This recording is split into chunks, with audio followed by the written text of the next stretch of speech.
Hello दोस्त। Group B के PT के नज़दीक जैसे जैसे जा रहे हैं लोगों का सवाल बढ़ते जा रहा है। क्या है ऑफिशियल इंस्ट्रक्शन, क्या क्या लेके जाना है पीटी में, क्या डज है, क्या डज नॉट है, यानी डू डज का क्या अर्थ है, कितना क्या चीज़ करना है, और चिप्स या बूम बोल सकते हैं उसके क्या सिचुएशन रखना है। क्वालिफाई कैंडिडेट डिसक्वालीफाई कैंडिडेट 1/2 और 1.7 रेशियो में है। आरआरसी कोलकाता की बात कर रहे हैं और किसी ने चैलेंज भी किया था कि सबसे कम कोलकाता में था पिछली बार, जबकि मैंने बोला है कि आपका एसीआर में इससे ज़्यादा कहीं लोग डिसक्वालीफाई हुए थे ईआर से। तो चलिए कोई बात नहीं, पिछली बार की कहानी हर बार 2023 में भी रिपीट होगा ऐसा कोई ज़रूरी नहीं है, लेकिन कमोबेश लमसम फार्मूला वही लागू रहता है। कितने कैंडिडेट पिछली बार क्वालिफाई किए थे उसी का रेशियो हो सकता है 2% 4% में वेरिएशन हो, ऐसा नहीं कि 50-100% वेरिएशन हो जाएगा। डे बाई ऑफिशियल लिस्ट भी बात करेंगे, बिना ऑफिशियल का कोई बात यहाँ नहीं होगा, सारा ऑफिशियल ही बात होगा। तो सबसे पहले हमें चलना पड़ेगा वेबसाइट पे, और वेबसाइट पे जाने के लिए सबसे पहले हमें चलना पड़ेगा डिटेल देखने के लिए। ऑफिशियल की बात करेंगे तो वेबसाइट ही है। देखिए कोलकाता के वेबसाइट में मैं स्क्रॉल करके नीचे आ गया हूँ, ये सीआर का है। और ये देखिए मैं पीटी का डेट आप यहाँ पे देखेंगे, दूसरी जगह से भी वेरीफाई कर दूंगा। पीटी 4 का क्वालिफाई डिसक्वालीफाई 4/4/2019, उसी तरह 3 का, फिर 2 का, फिर 1 का, जो पीटी हुआ है सारा का लिस्ट मैंने लेके एक एक्सेल शीट बना लिया।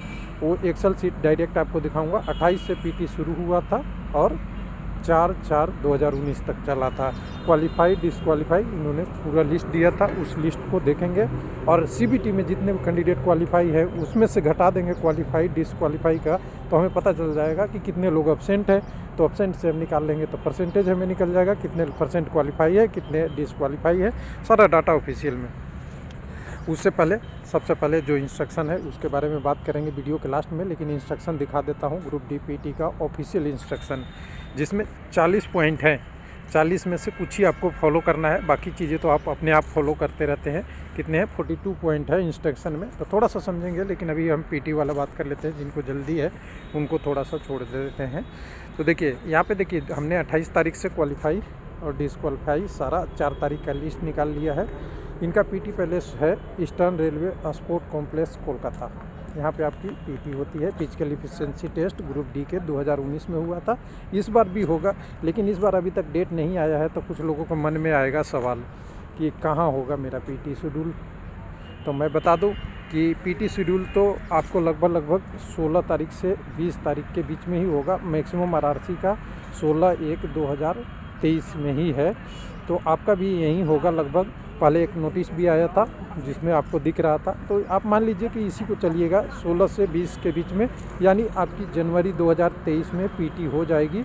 और 16 से पहले नहीं होगा अब, क्योंकि लेट बहुत हो चुका है, आज 3/1/2023 हो चुका है। तो आप डेट मान के चलिए वही रहेगा आपका, 16 से 20 के रेंज में रहेगा। हो सकता है 21 भी हो, ऐसे आसपास में रहेगा। 28 का देखिए क्वालिफाई नॉट क्वालिफाई, पहला दिन पीटी में देखिए नॉट क्वालिफाई देखिएगा तो 492 कैंडिडेट, और क्वालिफाई मात्र 49 कैंडिडेट थे, 441, और बाकी लोग जो एब्सेंट में चले जाएंगे। उसी तरह 29 का 483 नॉट क्वालिफाई, 293 क्वालिफाई, 776 टोटल। उसके बाद 30/3/19 451, 312 और 763। उसके बाद 31, 419, इतना 1 तारीख, 2 तारीख, 3 तारीख, 4 तारीख सबका देखिएगा पूरा दिल दिया। मैंने नॉट क्वालिफाई यहाँ जोड़ दिया 3234, और क्वालिफाई यहाँ जोड़ दिया। टोटल कैंडिडेट जो पीटी में भाग लिए 5828, लेकिन हमें सीबीटी के रिजल्ट से निकालना पड़ा। सीबीटी के रिजल्ट से हमने निकाल लिया टोटल यहाँ पे 7103 कैंडिडेट क्वालिफाई किए गए थे, और वैकेंसी 2367 था, जिसके 3 गुना से ज़्यादा कुछ कैंडिडेट, 3 गुना तक कह सकते हैं, आसपास में ही था, थोड़ा कम था। तो उसके बाद अगर यहाँ पे देखेंगे तो एब्सेंट कैंडिडेट हमें मिल गया A-A 3103 माइनस 5828, तो एब्सेंट मिल गए 1275। एब्सेंट को हमने किसके नॉट क्वालिफाई से जोड़ दिया, क्योंकि एब्सेंट है वो भी नॉट क्वालिफाई में जाएंगे, क्योंकि उनका तो हुआ ही नहीं सिलेक्शन।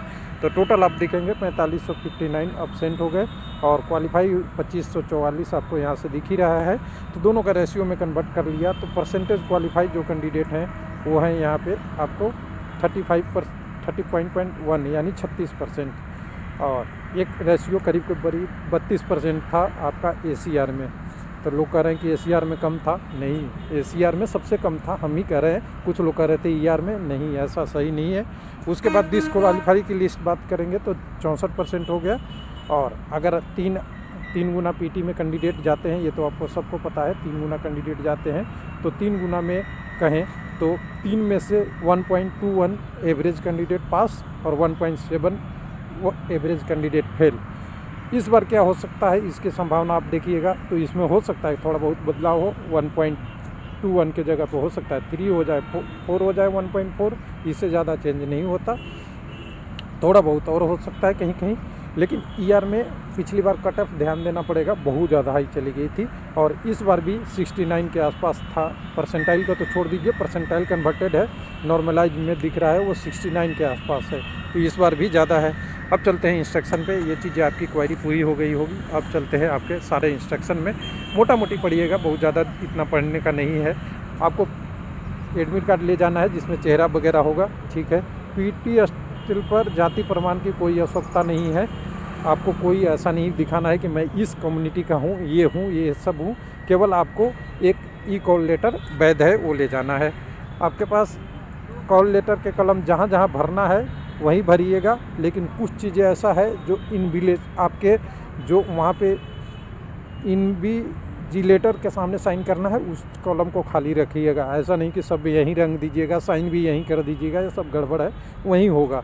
उसके बाद हस्ताक्षर बड़ा लेटर में नहीं होना है, ये सबको पता है, अपनों छोटा में ही करना है, जैसा सिग्नेचर और एक साथ मिला हुआ लेटर में करना है। आपने के लेटर में अटेंडेंस शीट में बाएं अंगूठे का निशान आराम से लगाइएगा, ठीक ठाक है। उसके बाद बुलावा पत्र का आवेदन के बीच में उम्मीदवार को महत्वपूर्ण किसी विभिन्नता के मामले में तुरंत आपको बताना चाहिए कि मेरे में कुछ ना कुछ दिक्कत है, तो 5 दिन के अंदर आपकी सुधार की जाएगी, अगर कोई नाम में गलती हो, मिस्टेक हो, वगैरह वगैरह वगैरह। उसके बाद आपका है बुलावा पत्र में कि अथवा प्रतिलिपि तभी जारी किया जाएगा जब भर्ती के पदाधिकारी अस्वस्थ हो जाएंगे कि आपका जो चीज़ें है पहले सही था और RRC की वजह से गलत हुआ है। उसके बाद प्रिंट आउट खो देता है तो उसे बुलावा पत्र की प्रतिलिपि जारी नहीं की जाएगी। उस समय वहाँ पे छोड़िए ये चीज़ें, आप कॉल लेटर से कभी भी डाउनलोड कर लीजिएगा, कोई इशू नहीं है। PT के डेट वगैरह में परिवर्तन का कोई अस्वीकार है। कुछ लोग कहते हैं मेरा एग्ज़ाम है, इस कारण से मैं क्या करूं, मेरा क्या होता है, लेकिन कई सारे RRC ब्लॉक डेट दिया है, लास्ट के दिन दिया है। हालांकि यहाँ देगा या नहीं देगा पता नहीं ER में, लेकिन सभी RRC की बात कर रहे हैं, तो सभी RRC के लिए आपको ये ध्यान देना है कि आपको डेट उम्मीद किया जाना चाहिए कि उसी डेट पे जाए, लेकिन अगर ज़्यादा एमरजेंसी है तो RRC को आप ईमेल कर सकते हैं और ईमेल करके पूछ सकते हैं।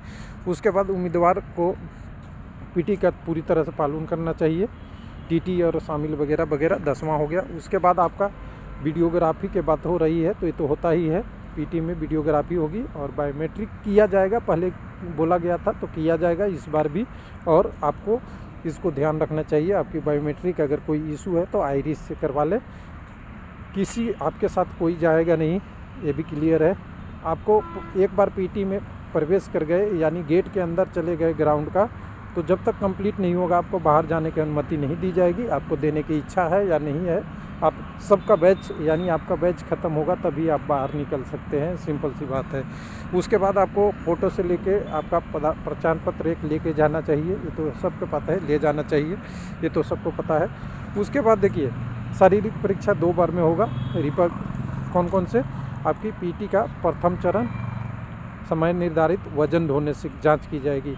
तो मैंने बोला था कल, लोगों को बोला था कि पहले PT में क्या होगा, वेट होगा या आपकी रेस होगी, तो कुछ लोग कह रहे थे नहीं पता, तो देखो यहाँ पे लिखा हुआ है, क्लियर लिखा हुआ है।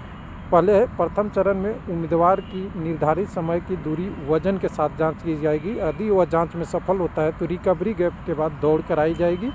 प्रथम जांच और वजन ढोने में विफल होने उन्हें प्रक्रिया से निष्कासित कर दिया जाएगा। यानी अगर कोई वेट गिरा देता है या टाइम से नहीं पहुंच पाता है तो उसको फिर दौड़ में भाग नहीं लेने दिया जाएगा, ये ध्यान रखिएगा। इसको भी आपको पालन करना चाहिए पूरी से।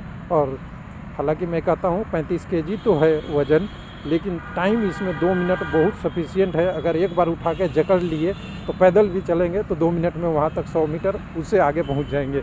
इसलिए आपको कोई भागने की ज़रूरत नहीं रहती, बस उठा के चल देना है आराम से और आप गंतव्य पर पहुँच जाएंगे। फीमेल का 20 kg है, वो भी पहुँच जाएंगे, एकदम अच्छा है। लेकिन दौड़ वाला में इशू रहता है, दौड़ वाला इशू है। तो ये दोनों चीज़ों को आप 15 नंबर को बहुत हाईलाइट करके याद रखेंगे सारे कैंडिडेट कि ये कभी वो न हो। उसके बाद उम्मीदवार को देखिए, जो आपका बैग रहेगा वो कहाँ रखा रहेगा, कमर की जितनी ऊंचाई बेंच या प्लेटफॉर्म पे बालू से भरे हुए थैला रखा हुआ रहेगा। कोई हैंडल नहीं रहेगा, वो बंधा हुआ रहेगा रस्सी से, उठाकर धोना होता है। जिस तरीक़ा से आप धोना चाहें, बशर्ते आपको थैला को ज़मीन पे नहीं रखना है।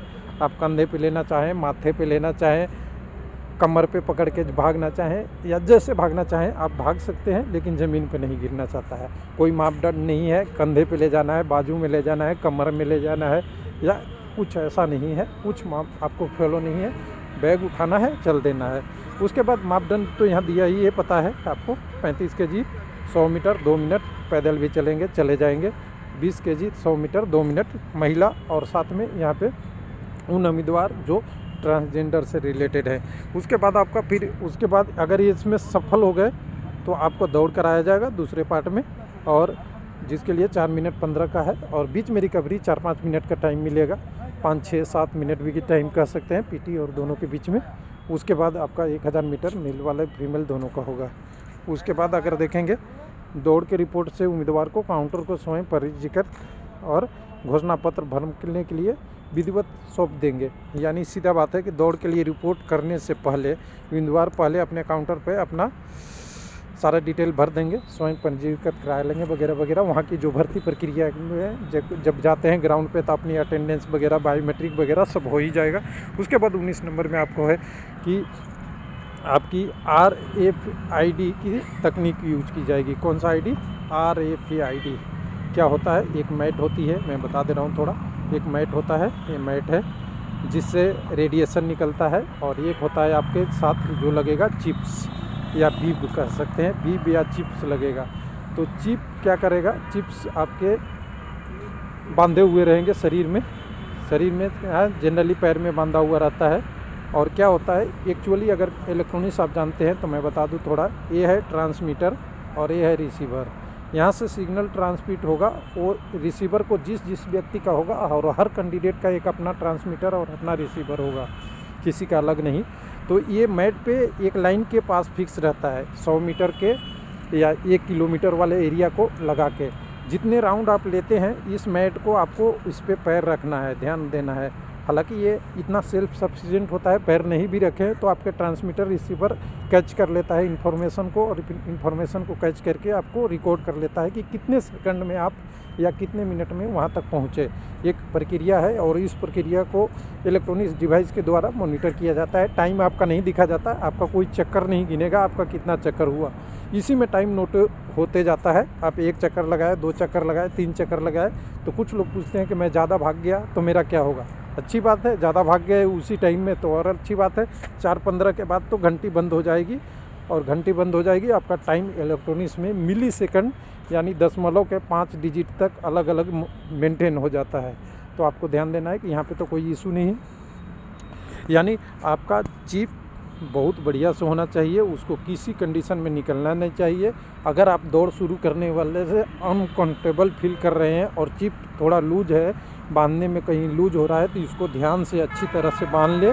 अगर कोई दिक्कत है तो RRC को बता दे, क्योंकि यही आपकी टाइमिंग का मेंटेन है। आपके पास और कोई डिवाइस नहीं है। हालांकि वीडियोग्राफी तो लिखा है, लेकिन वीडियोग्राफी कोई आपको देखेगा नहीं जनरली, क्योंकि सारा टाइम इससे कंप्यूटर पे आ जाता है। तो ये आप बी बॉक्स टेक्नोलॉजी या कह सकते हैं RFID टेक्नोलॉजी यूज किया जाएगा। उसके बाद PT में आपको चिप्स पे वापस भी करना है, और किसी तरह से इसे डैमेज भी नहीं करना है। अगर डैमेज कर देते हैं तो छेड़छाड़ करते हैं तो आपके लिए नुकसान है, और नुकसान ये है कि आपकी टाइमिंग भी जाएगी और आपका PT भी जाएगा। उसके बाद जूता ड्रेस का कोड लोग पूछते हैं कि मैं जूता पहन के दौड़ूं या नहीं दौड़ूं। जैसे दौड़ना है दौड़िए, लेकिन रेलवे कहता है कि आपको सलाह दी जाती है कि आप कंफर्टेबल रूप से आरामदायक जिससे समझते हैं उससे दौड़िए। लाइट शूज अगर कोई है, हल्का सा एकदम बहुत ज़्यादा वजन ना हो, उसको पहन के दौड़िए, कोई दिक्कत नहीं होगा, आराम ही होगा। क्योंकि ट्रैक पे जब दौड़ते हैं ना तो शूज आपको सेफ्टी देता है। कुछ लोग कहते हैं मैं खाली पैर दौड़ जाऊंगा, दौड़ तो सकते हैं, लेकिन अगर कहीं इनहेपेंस हुआ, कहीं कील हुआ, कहीं पथरीला कंकरीला ज़मीन हुआ, थोड़ा भी एक कील लगे, कुछ भी लग गया तो आपके लिए डेंजर हो सकता है। इसलिए आप शूज हल्का शूज पहनिए, एकदम बिल्कुल स्पोर्ट, जितना लाइट हो, कपड़ा का हो वो भी चलेगा। उसके बाद आप खाना तुरंत नहीं खाना है, क्योंकि आप डॉक्टर से सलाह भी ले सकते हैं, सारी चीज़ें हैं। दौड़ने समय अगर तुरंत खा लेते हैं तो आपका शरीर भारी होता है और मतलब आपकी इफ़िशिएंसी पूरा नहीं आएगी। उसके बाद पीटी के पानी के यूरिनल पानी के बिंदु नहीं होंगे, अंदर में बाहर ही करके जाना पड़ेगा। एक बार उम्मीदवार पीटी स्थल में प्रवेश करेगा तो आपको पीटी पूरा नहीं कर लेते, तब तक आपको यूरिनल वगैरह के लिए कहीं जाने की अनुमति नहीं मिलेगा। उसके बाद बैग पैक सामान वगैरह, बोतलें वगैरह अनुमति नहीं होगी, सिंपल सी बात है। उम्मीदवारों को तलाशी, फ्री स्क्रीनिंग वगैरह ये सब तो होगा ही, ये तो हर समय होता है। उसके बाद पीटी के दौरान किसी भी नुकसान, चोरी वगैरह का कोई होगा नहीं, सामान तो बाहर ही रह जाएगा, तो चोरी की बात की होगी। उसके बाद है पीटी के केवल एक मौका दिया जाएगा, दूसरा मौका का अवसर कोई विचार नहीं किया जाएगा। उसके बाद आपका निर्धारित समय के अलावा पीटी समाप्त करने के लिए उम्मीदवारों को कोई अतिरिक्त समय नहीं दिया जाएगा। अगर किसी कारण से अपनी बैच में आप मिस कर जाते हैं, फेल कर जाते हैं, टाइम पे नहीं पहुंच पाते वगैरह वगैरह। उसके बाद है, हालांकि उस दिन उम्मीदवार को राहत देने के लिए हर संभव प्रयास किया जाएगा, लेकिन उम्मीदवारों को सलाह दी जाती है किसी अप्रत्याशित परिस्थिति के कारण अतिरिक्त दिनों के लिए रहने के लिए आप वहाँ पे व्यवस्था कर लें। यानी अगर किसी कारण से पीटी डिले होता है तो आप रुकने का एकमेंडेशन का प्रयास कर ले। बाकी ऐसे ठहरने के लिए कोई ऐसा नहीं है, जिस दिन ई एडमिट कार्ड है उसी दिन आपका होगा पीटी। उसके बाद आपके है पीटी में बदलाव किया जा प्रशासनिक ज़रूरत के कारण हो सकता है कभी कभी, हालांकि ऐसा होगा नहीं, सुरक्षित रखा है, बोला है कि अगर बदलाव होगा। उसके बाद है आरसीसी किसी स्तर पर इस भर्ती प्रक्रिया को ख़त्म करके रख सकता है वगैरह वगैरह, छोड़ दीजिए। उसके बाद अगर कोई दिक्कत होता है तो कैट कोलकाता में इसका कानूनी कार्रवाई हो सकती है, आप कंप्लेन कर सकते हैं। पीटी समाप्त और पूरा होने के बाद पीटी की घोषणा जारी की जाएगी, नोटिस बोर्ड पे आपको दिया जाएगा। यानी देखिए पीटी का रिजल्ट कब आएगा, इसके बारे में आपके मन है तो कह रहा है कि घोषणा की जाएगी समाप्त होने के बाद, पीटी की परिणामों की घोषणा की जाएगी और नोटिस बोर्ड पे प्रदर्शित किया जाएगा और परिणाम आरआरसी वेबसाइट पे सेम डे सेम वैल्यू आ जाएगी। यानी आप पीटी से ग्राउंड से बाहर निकलिए, आपका रिजल्ट किससे तैयार हो जाएगा, आरडीएफ से। हो सकता है आधा आवर आपको रुकने के लिए बोला जाए, एक आध घंटे में रिजल्ट आपको वहीं नोटिस बोर्ड में लग जाएगा और नोटिस बोर्ड के लिखे फ़ोटो स्क्रीनशॉट ले सकते हैं, क्वालिफाइड नॉट क्वालिफाइड। और ये कुछ लोग तो पीटी में पहले ही पता हो जाता है कि मैं पास कर गया हूं, और कुछ लोगों का जिनका एकदम फ्रैक्शन वाला टाइम है उनके लिए थोड़ा सा ये इम्पोर्टेंट हो जाता है। उसके बाद है फिर कह रहा है अनुसूचित जाति के लिए आने जाने या बुक करने के लिए जो भी है टिकट से रिलेटेड है, ये तो होता ही है, पहले भी होता है। 36 नंबर में कहा जाता है कि वेबसाइट को देखते रहिए और उसमें लगाई गई नकली सावधान रहिए और इधर उधर के बयान नहीं कीजिए, कोई कोचिंग और एजेंट से संपर्क नहीं है।